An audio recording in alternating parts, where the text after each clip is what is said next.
Ils ont sur le flux RSS ici. Tu veux des lunettes? Non, c'est... Ah non, je suis juste en train de dire. Un truc sur lequel on va tous les jours, mais qui n'est pas super intéressant. Bon, si, au niveau design, il est très sympa. Ouais, bien sûr, des années 70, oui. Des années 50. Je savais pas qu'on avait des quiz en plein milieu de l'émission. Ouais. Je pensais que c'était juste lui qui allait s'exprimer. D'ailleurs, tu vois, Thomas commence à participer de plus en plus. Je pense qu'on oui, va lui on va venir là. On va lui faire une place. Et aujourd'hui, on va partir sur un sujet qu'on n'a pas encore traité dans la série, veille informationnelle.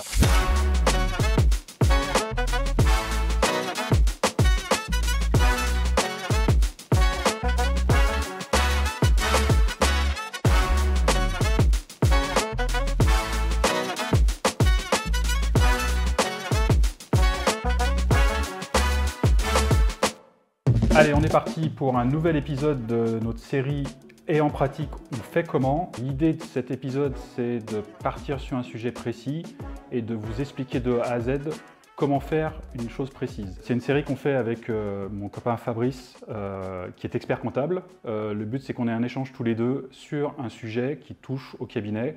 Et aujourd'hui, on va partir sur un sujet qu'on n'a pas encore traité dans la série, qui parle d'information. Et Fabrice avait pour idée de parler de veille informationnelle. Alors, on n'était pas tout à fait d'accord sur comment l'expliquer. Le but, c'est de vous expliquer comment récupérer de l'information de manière automatisée et pouvoir l'agréger dans un espèce de logiciel pour pouvoir, c'est-à-dire tous les jours, vous allez avoir vos informations qui viennent directement sur votre ordinateur et pas besoin de vous taper une dizaine de sites pour essayer de trouver l'info. Il y a deux choses dans cet épisode. Il y a les flux RSS. Tout à fait. Donc ça, c'est pas quelque chose de très innovant, parce que ça existe depuis 20 ans. Toujours. Ouais.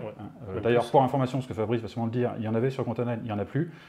Oui, parce qu'on voulait faire la démo, il me dit oui, on montrera sur Contenant. Bah, je les ai enlevés, donc je vais les remettre, mais bon, il faut un peu de temps. Et la deuxième chose, c'est utiliser un... Ouais, demain, oui. Bah, d'ici qu'on ait monté l'épisode, je les aurais mis, mais on vous mettra tout dans la description, sur YouTube. Et la deuxième partie de l'épisode, ça sera pour vous montrer aussi un outil qui est gratuit, qui est Google Alert, qui vous permet de paramétrer certaines choses pour pouvoir récupérer de l'information en dehors de l'outil qu'on va vous présenter. C'est très puissant.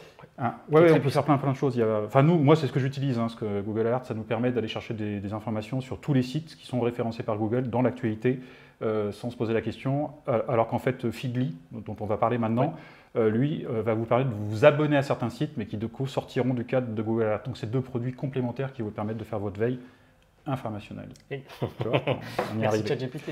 Ah oui, on a demandé à ChatGPT parce qu'on n'était pas d'accord sur le titre. Et t'as gagné.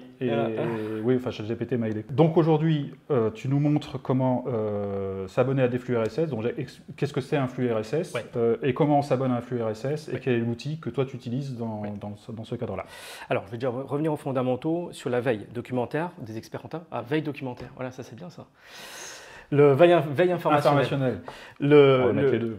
On va mettre les deux. Comme ça, il n'y a pas de jaloux. Donc, en fait, on a deux possibilités. Soit c'est les éditeurs juridiques, on va les citer, mais Dalloz, Lefebvre, Revue Fiduciaire, qui nous envoient leur newsletter.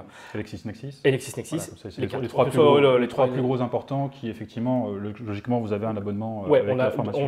Généralement, on est abonné au niveau du cabinet pour faire notre document. C'est notre base de documentation. Le problème, c'est qu'ils envoient des newsletters, mais leurs newsletters, elles sont beaucoup trop larges. C'est-à-dire, ils vont me parler, par exemple, je sais pas, genre de la consolidation des mutuelles et assurances. J'ai pas de mutuelle, j'ai pas d'assurance et j'ai même pas de conso. Donc si tu veux, c'est une perte de temps, la newsletter pour moi. L'avantage des flux RSS, c'est toi qui vas aller sélectionner le site que tu veux suivre. Donc dans ta veille documentaire et informationnelle, c'est beaucoup mieux du coup, puisque du coup, ça te permet en fait d'aller cibler directement l'information. Donc c'est une technologie qui est ancienne, parce qu'à chaque fois que j'en parle en formation ou en conférence, les gens découvraient les flux RSS. Alors que ça, 20 ans, il y a encore, je suis gentil. Oui, Moi, quand tu m'as proposé de faire un épisode sur les flux RSS, je me dis, ouais, c'est super innovant. Ouais. Mais c'est vrai que pratiquement, enfin, tu peux les utiliser. Et je pense qu'il y a peu de personnes. Thomas, tu savais ce que c'était un flux RSS? Voilà. Donc toi, Thomas, il découvre des choses avec nous. Tout à fait. Donc voilà, la nouvelle génération. C'est sorti, moi je n'étais pas né. Non, oui, c'est vrai. C'est vrai. Oh. Donc c'est des choses il y en a encore, et surtout sur les. De toute façon, Fabrice va vous montrer sur les sites. Il y a des sites qui ont des flux RSS qui sont super pertinents. Tout à fait. Donc ça veut dire Really Simple Syndication. Désolé pour mon anglais. En gros, ça permet c'est ce qu'on appelle de la syndication de contenu. Si on veut, le terme exact, c'est ça. J'en profite, il n'y a jamais eu de mémoire dessus, sur la veille documentaire. Du coup, il n'y a jamais eu, à ma connaissance, Des mémoires d'expertise comptable. des mémoires, pardon, Ouais. des mémoires d'experts comptables dessus. Donc, ça serait les sujets de mémoire, comment on organise sa veille informationnelle, du coup, au niveau de son cabinet. Donc, j'ai pris des sites qui nous intéressent, nous, à titre de professionnels experts comptables. Tu vas avoir, donc je lance mon petit navigateur. Donc, je l'ai mis dans Google, parce que vous allez me dire comment on fait. Il n'y a rien de plus simple. Vous tapez flux RSS, donc R comme Robert, S comme Sophie, Sophie, donc R, Robert, Sophie, Sophie. Du coup, 2 fois le flux RSS, et vous tapez le site que vous souhaitez. Donc, Cour des comptes, désolé, avec un S, c'est mieux. Bon, il l'a retrouvé, hein, c'est Google. Il va vous dire flux RSS, d'accord? Donc, je l'ai fait pour plusieurs sites que je vais vous montrer juste après. Donc là, je vais sur le site, voilà. Et là, on peut choisir les types de flux. Je m'explique. Ils ont plus sur le flux RSS ici. Tu veux des lunettes? Non, Ah non, je suis juste en train de dire, il y a un CRC Bretagne, tu vas expliquer. Ok. Du coup, tu vas me spoiler mon truc. Donc, du coup, le général actualité publication, tu as Cour des comptes, ce genre de choses. Ce qui fait que, par exemple, moi, je suis à la CRCC Versailles Centre. Du coup, je vais la chercher. Alors là, il n'y est pas d'ailleurs, mais il faudrait que je la retrouve. Elle doit être quelque part là-dedans. Mais c'est quoi CRC? Ça va être, c'est les compagnies régionales, enfin, c'est les cours des comptes, pardon, cours des comptes régionales. Parce qu'elles sont fondées en région. Ça n'a rien à voir avec les commissaires aux comptes. Non, c'est la Cour des comptes. J'ai pris la Cour des comptes. Parce que, alors, la Cour des comptes, en termes de contenu, pourquoi je l'ai choisi, c'est ils font des publications régulières. C'est super bien rédigé. J'ai envie de dire, dans les mémoires, c'est utile, les mémoires d'experts comptables, de se baser dessus. Et ça touche des termes qui m'intéressent en tant que citoyen, pas forcément en tant qu'expert comptable toujours, mais en tant que citoyen. Donc, je te donne un exemple sur les publications. Tu vas avoir, je sais pas, les comptes de tutelle, comment ça a été géré. Et du coup, ils font des analyses. Alors, ça fait 150 pages, hein, mais il y a une note de synthèse, hein, rassurez-vous. Mais c'est globalement intéressant. Je reviens au sujet sur les flux RSS. Du coup, tu vas avoir, par exemple, les générales, les actualités. Si tu veux avoir que les actualités de la Cour des comptes, tu vas aller actualité. Là, ça s'affiche bizarrement. Bon, toi, ça te parle parce que c'est ce qu'on appelle. C'est un flux XML. C'est un fichier ce qu'on appelle XML avec des balises. Du coup, ce site-là, je vais le garder, d'accord? Et c'est ce site-là que je vais mettre le lien, l'URL, l'URL que je vais mettre, enfin le lien vers le site web que je vais mettre dans mon outil qui me permet de récupérer ce contenu. Et en fait, il va vous le remettre en forme. Et dès que vous allez lancer l'application, vous n'avez plus besoin d'aller sur la Cour des comptes. Automatiquement, il va y aller pour vous. Ce qui fait que vous pouvez suivre en moyenne jusqu'à 250 sites web si vous le voulez, qui vont arriver au même endroit, je vais vous montrer juste après. Et qui se mettent à jour automatiquement sans besoin d'aller chercher. Ouais, alors des fois il y a des petits bugs parce qu'ils te rebalancent des fois 300 trucs d'un coup, mais c'est rare, généralement ça fonctionne très bien. Je vous ai mis le BOFIP. Alors BOFIP, c'est quoi le BOFIP? C'est un truc sur lequel on va tous les jours, mais qui n'est pas super intéressant. Voilà, j'ai bien résumé. Voilà, c'est quoi le BOFIP voilà. Thomas, Thomas, il est perdu là. Sur cet épisode, il est perdu, Thomas. Alors, BOFIP, c'est le bulletin officiel des impôts. En gros, c'est de la jurisprudence qui nous, c'est hyper important pour nous. C'est là où on voit de la jurisprudence au niveau de l'administration fiscale, où on voit des nouvelles informations et c'est mis à jour très régulièrement. Petite précision par rapport aux éditeurs juridiques, parce que les éditeurs juridiques ils font un très bon travail. Je les remercie d'ailleurs. La problématique qu'ils ont, c'est qu'ils vont lire le contenu, mais le temps qu'ils nous produisent une newsletter, il va se passer combien de temps? 3 semaines, un mois. Désolé, les journalistes, il faut qu'ils analysent parce que le BOFIP, quand tu lis le truc, c'est pas super simple. Ah, c'est toi la dire. Il faut l'analyser, va sur le BOSS. Alors on parle du BOFIP, il y a aussi le BOSS, qui est la même chose pour la sécurité sociale. Les trucs sont cartonnés, il faut y aller. Donc il faut traduire tout ça et après vous le recevez. Là, exactement, avec le flux RSS, tu les as directement. Tu les as directement. Donc c'est ça l'intérêt principalement. Donc j'ai mis le BOFIP, je clique dessus, pareil. Et là, ils vont vous mettre, est-ce que vous voulez les actualités? Les rescrits, c'est une demande que tu fais à l'administration fiscale sur un sujet précis. Et l'avantage, c'est que quand ils sont publiés, ça n'a pas valeur de loi. Mais ça nous fait une jurisprudence pour se dire, l'administration fiscale a tranché ce point chez quelqu'un. Donc est-ce que ça s'applique chez mon propre client? Donc c'est intéressant de le lire. Et après, tu as les BOI un peu plus régulièrement. Tu peux demander, tu peux sélectionner. Il est bien fait, le site des impôts. Pour une fois, on peut le signaler. Le site des impôts est bien fait, ce qui n'est pas le cas pour tous leurs sites. Je le dis. Bon, si, au niveau design, il est très sympa. Oui, bien sûr. Des années 70, oui. Des années 50. Mon accès va être bloqué, je sais pas. Après publication de la vidéo, je vais pas. Les impôts vont augmenter, tu vas les impôts vont augmenter, je vais pas. Ils vont trouver ta villa à Saint-Barth. Exactement, voilà. Mes villas. Du coup, tu peux choisir le nombre maximum de restitutions par flux, donc 10, 20, 25, parce que après, ça peut être. Alors, les impôts, le BOFIP, par expérience, ça ne dépasse pas 10, 15, généralement en volume, donc c'est acceptable. Par jour, il n'y a pas grand. Non, il n'y a pas. C'est même pas par jour, c'est plutôt par semaine. Il n'y a pas tant que ça au final. Et après, le nombre de jours restitués. Donc ça, c'est quand tu vas le mettre en place la première fois. Je t'ai mis un autre site, la DGCCRF. Donc flux RSS, c'est quoi la DGCCRF? Bah, répression des fraudes. Ouais, d'accord, mais c'est quoi l'acronyme? Ah, alors, Direction général de... Allez, t'en as deux là après. Le CC, c'est quoi? Bah, fraude, mais il n'y a pas CC. Alors ça, dans c'est fraude. répression fraude à la fin. CC, Consommation, concurrence. Commission. voilà, direction générale de la concurrence et de la consommation et de la répression des fraudes. Je savais pas qu'on avait des quiz en plein milieu de l'émission. Ouais. Voilà. Je pensais que c'était juste lui qui allait s'exprimer. Un affichage qui peut gagner des millions. Voilà, hop. A, B, C, D. A, B, C. Mm. On y trouve quoi sur la DGCCRF? Bah, les condamnations, Ouais. Toutes les sociétés qui sont condamnées parce qu'ils n'ont pas fait ce qu'il fallait. Exactement. Notamment, tu vas avoir, c'est exactement ça, c'est-à-dire les amendes pour le non-respect des délais de paiement. D'accord? Ah oui.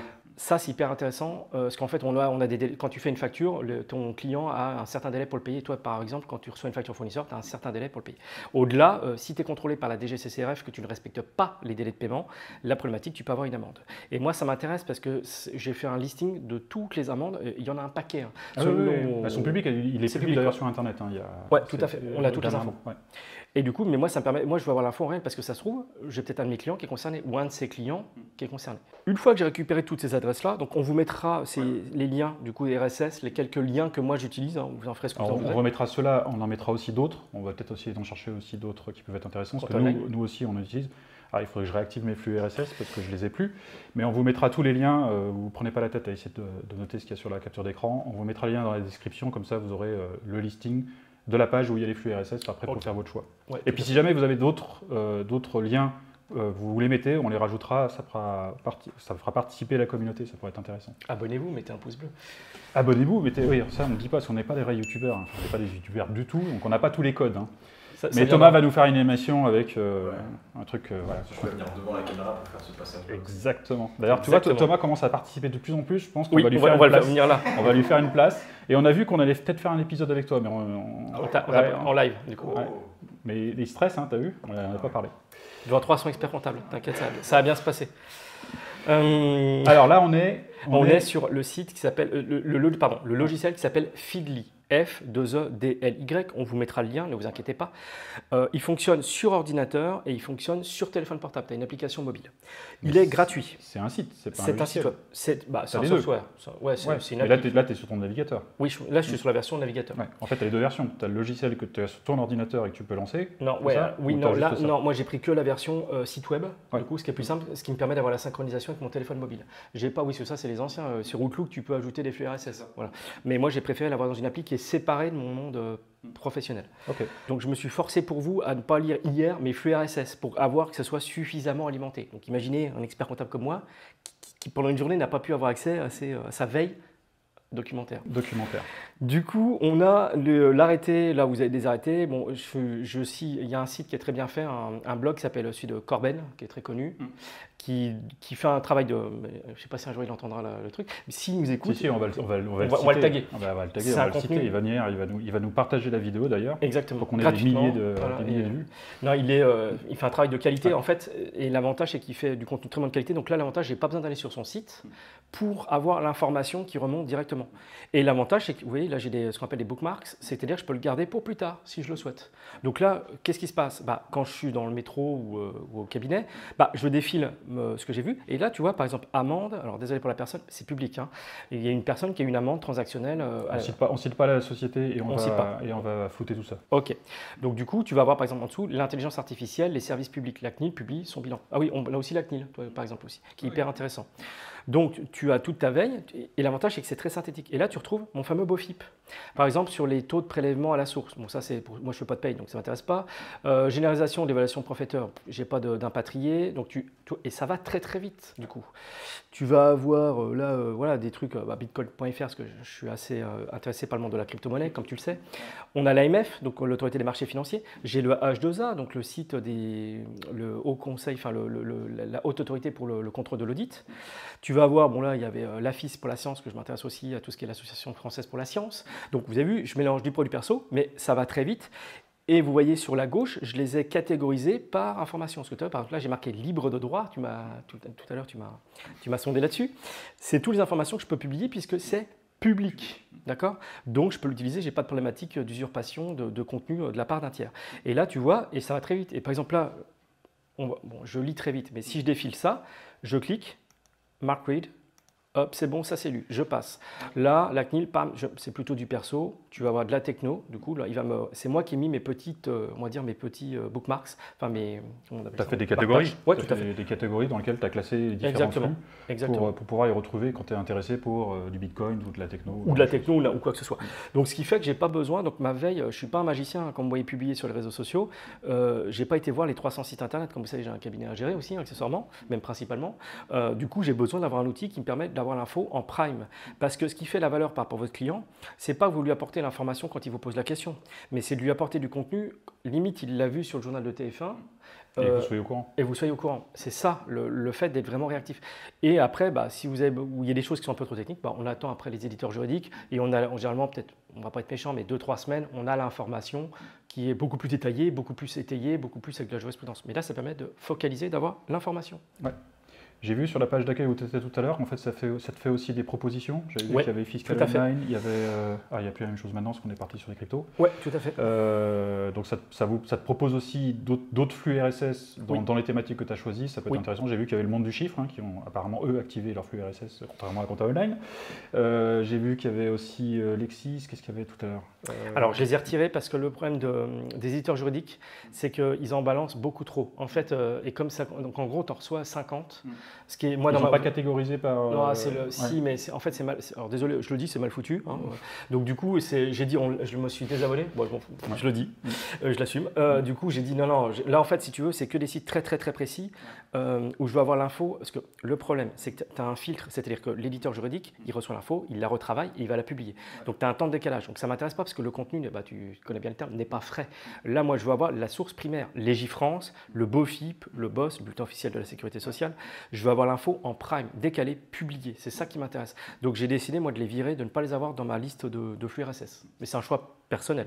Alors après, tu disais que dans tous les cas, tu n'as pas besoin d'aller sur les sites. En fait, tu vas aller sur le site parce qu'en fait, l'information, elle n'est pas dans le logiciel. L'information qui est dans le logiciel, c'est juste le titre, l'image et la petite description, ce qu'on a dans le flux RSS qu'on a montré tout à l'heure. Et après, tu cliques et tu vas effectivement sur le site qui, lui, aura la dernière version mise à jour parce qu'il peut y avoir aussi un temps entre le moment où tu vas lire ton flux RSS et le moment où tu vas aller sur le site. Et il faut vraiment avoir la vraie information puisqu'un article peut être mis à jour plusieurs fois. Nous, sur Compta Online, on met des fois des articles à jour plusieurs fois dans la journée parce que l'actualité, elle bouge très rapidement, surtout en fiscalité, en social, c'est assez mouvant. Je te donne un exemple. Par exemple, là, je m'intéresse, il y a l'AMF qui a publié quelque chose, je clique, il me fait une petite détail, et si je clique sur le lien, voilà, tu vas sur le site de l'AMF. Il m'envoie sur le site de l'AMF, sur la bonne page. Sur la bonne page, du coup, où il y a toutes les informations, et je peux télécharger le contenu. Donc tu gagnes un temps, et là, on retrouve, eux, ils sont bons, parce que du coup, on voit bien, ils ont tout leur flux RSS, donc c'est relativement pertinent. Et toi, l'AMF, c'est ce que j'appelle une source primaire, c'est eux qui ont publié l'info. Donc c'est pas passé encore par le tamis des éditeurs juridiques. Donc là, je l'ai en même temps qu'eux, et après, j'en fais ce que j'ai envie de faire, ce que je souhaite. Donc c'est pour ça que c'est hyper puissant. Pour moi, c'est une techno qui est sous-estimée par les experts comptables, commissaires aux comptes ou la profession ou n'importe qui. Et même toi, en tant que chef d'entreprise, ça peut t'intéresser pour faire ta veille informationnelle et documentaire. Très bien.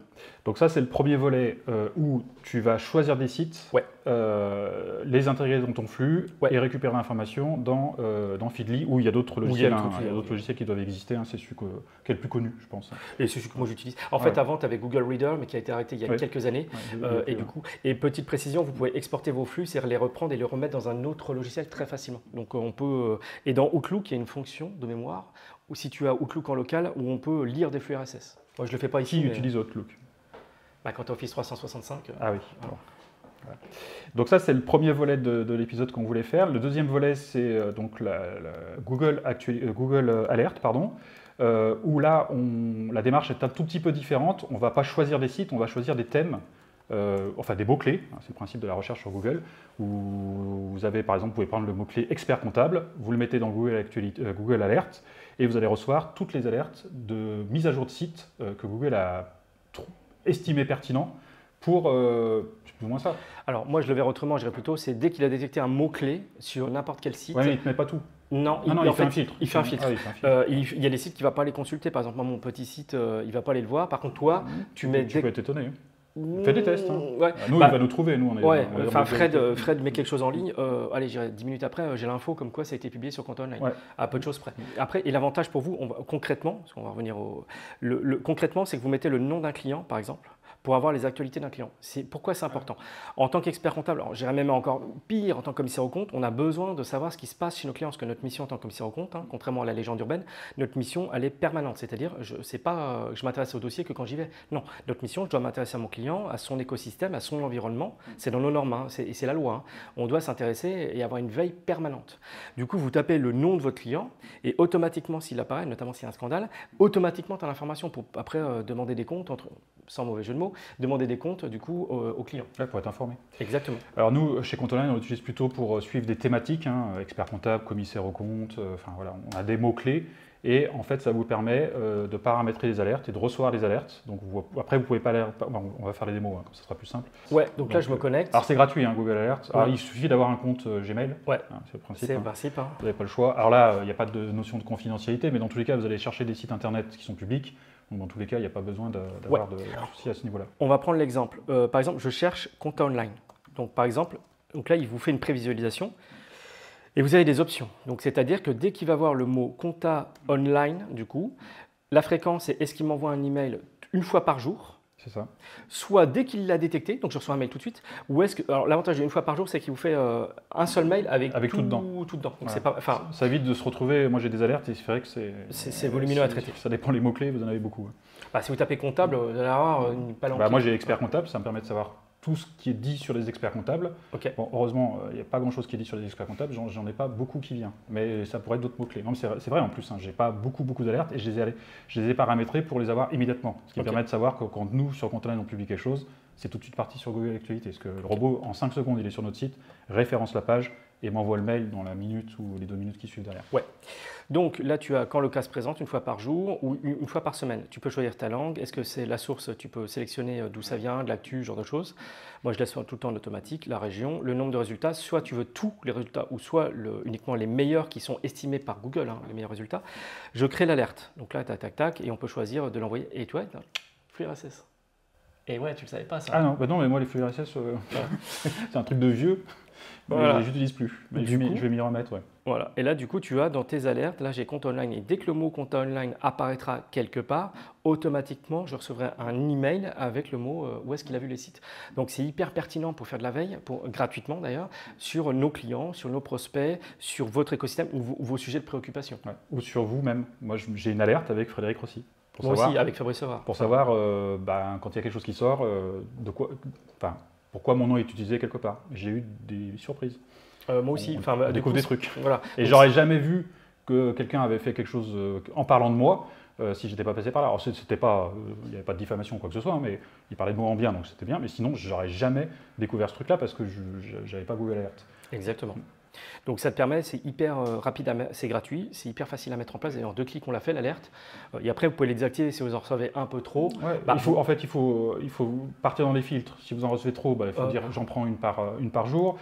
Si vous envoie tout ce qui se passe dans le monde, vous mettez juste ce qu'il y a en français. Vous sélectionnez les régions. Enfin, il y a des filtres qui vous permettent de limiter le nombre d'alertes que vous aurez, mais ça, vous le faites au fur et à mesure. Et vous pouvez en mettre autant que vous voulez.